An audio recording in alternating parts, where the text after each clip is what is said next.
Good morning, students.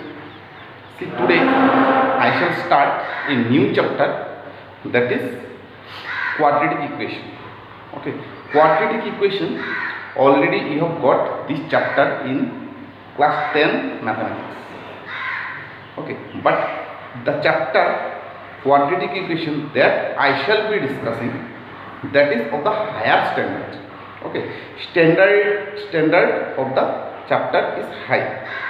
So you again in this chapter you need lots of practices, because if you do not practice you will have to face lots of problems in this chapter also. Though the chapter is easy, but calculations are more in this chapter.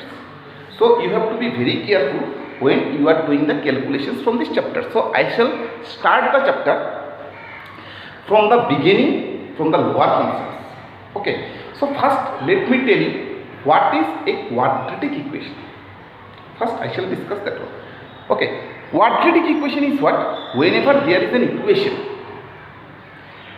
if the degree of the equation is 2, whenever there is an equation, if the degree of the equation is 2, then the equation is said to be a quadratic equation. You have earlier you got linear equation, and you have seen that in case of a linear equation the degree of the equation is 1, but here the degree of the equation is 2 and it is said to be a quadratic equation. So form of quadratic equation, form of quadratic equation.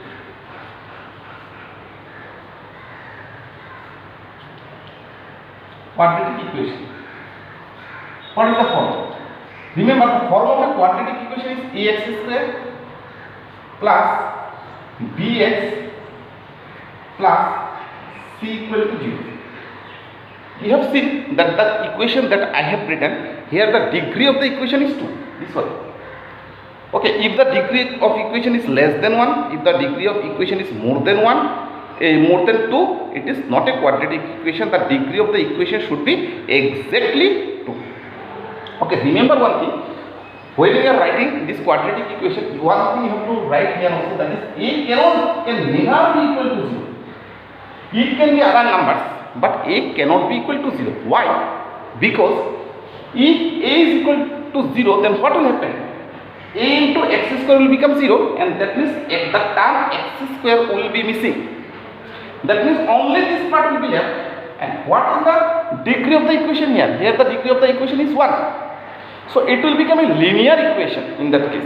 So the value of a can never be 0 in this type of quadratic equation, but b and c, they can be 0, because in that case it will not hamper the result. Okay, in this case it will not hamper the result. So whenever you are writing the form of a quadratic equation, remember one thing, that a can never be equal to 0. Okay, number 2, remember there are two types of quadratic equation. One is, there are two types of quadratic equation: pure quadratic equation,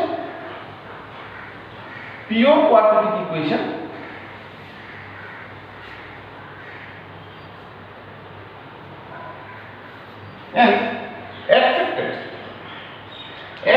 quadratic equation, affected quadratic equation.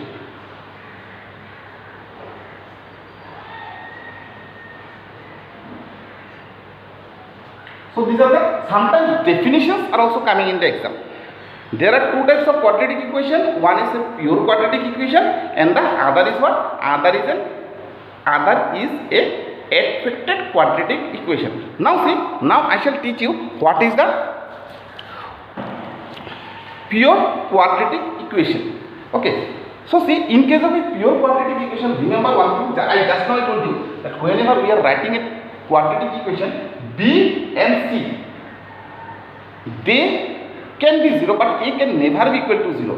But if in a quadratic equation, if the value of b is equal to 0, then the quadratic equation is said to be a pure quadratic equation. So pure quadratic equation form is ax square plus C equal to 0. Here B is equal to 0. In case of, so if the definition comes in the exam, what you will write? If in a quadratic equation, if the coefficient of x, that is b equal to 0, then the quadratic equation is said to be a pure quadratic equation, and the form of a pure quadratic equation is ax square plus c equal to 0. Next, x-factored quadratic equation. What is the meaning of x-factored quadratic equation? Standard form in this format is also called x-factored. That means x-factored quadratic equation, ax square plus bx plus c equal to 0. Here a comma b can never be equal to 0. Remember, I told you that in case of a quadratic equation, b and c can be equal to 0. But x-factored quadratic equation, b cannot be equal to 0, because if b equal to 0, then it will become a what? It will become a pure quadratic equation. So in case of an x-factored quadratic equation, the value of b cannot be equal to 0. So these are the two definitions of quadratic equations. You have to keep it in mind. Okay, now I will tell you some more thing about the quadratic equations.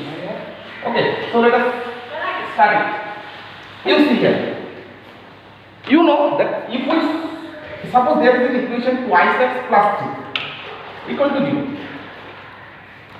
If we solve this quadratic equation, it is twice x. If we solve it, how many values of x we shall get?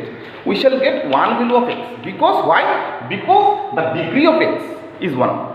If the degree of x is 1, then we shall get only one value of x. If the degree of equation 2, we shall get two values of x. If the degree of x is 3, then we shall get three values of x. So when a quadratic equation will be solved, okay, what we shall get? We shall get two values of x. Remember, it should be a single variable. There should be a single variable. When there is a single variable, because whatever equations I have taken as an example now, everywhere you have seen that I have written only one variable, that is x. You cannot take two variables. We shall do it on the later part. Okay, if the degree of the equation is 2 and if there is a single variable, if the quadratic equation is solved, then we shall get only two values of x. If it is not a linear equation, if it is a quadratic equation. So if we solve this ax square plus bx plus c equal to 0, when this quadratic equation will be solved, we shall get two values of x. Okay, we can find the value of x in various ways. Sometimes when the quadratic equation will be given,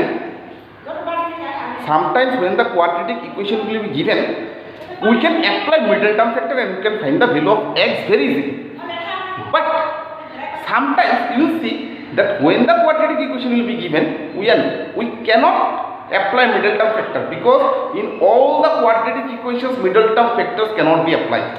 So in that case we shall apply formula to find the value of x. So what is the value of x here? Remember, if the quadratic equation is this one, if we want to find the value of x, the formula is minus b plus minus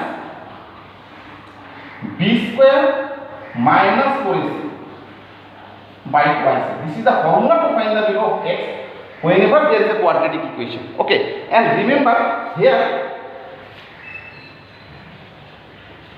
b square minus 4ac is denoted by d, and this d is called the discriminant of the quadratic equation.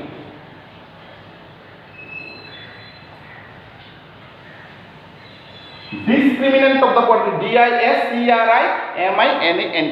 So whenever we are finding the value of x of a quadratic equation by applying this quadratic equation formula, the term b square minus 4ac is called the discriminant of the quadratic equation. Now I shall discuss what is the meaning of discriminant. Okay, remember, whenever we shall solve these quadratic equations, we shall get various types of roots here. Sometimes the roots will be 2, 3, sometimes it is 2 minus 3, sometimes it is 1 minus I, sometimes it is only I, sometimes it is 0, like that. So we shall obtain different types of roots when the quadratic equation will be solved. Sometimes we shall get root 2 also, sometimes we shall get one root is 1 and the other root is root 3. So in this way we shall get different types of roots of the quadratic equation whenever it will be solved. Now what types of roots we shall get here? Sometimes the roots will be root 3 and root 2. That means it is an irrational number. So this is the nature of the roots. If you are asked what is the nature of the roots, you will say that the roots are irrational.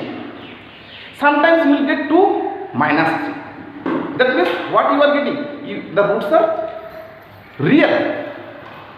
Sometimes you will get one root as 1 and the other root as I. That means the roots are what? Imaginary roots. Roots are imaginary roots. Okay, so we will get different types of roots and having different characters. Okay, so the roots characters of the roots of the equation will depend on the discriminant. Without solving the quadratic equation, simply by finding the value of d, we can say what is the nature of the roots. Simply by finding the value of d and observing the value of d, we can say what is the nature of the roots. And it is called the discriminant of the quadratic equation. In the next class, I will discuss how we can say the nature of the roots just by looking or by observing the discriminant of the quadratic equations. Okay, so today I am not going to discuss any more parts from the quadratic equations. In the next class, when we shall be meeting, we shall discuss the nature of the roots by observing the value of the discriminant of the quadratic equations. So today let me conclude here. Thank you.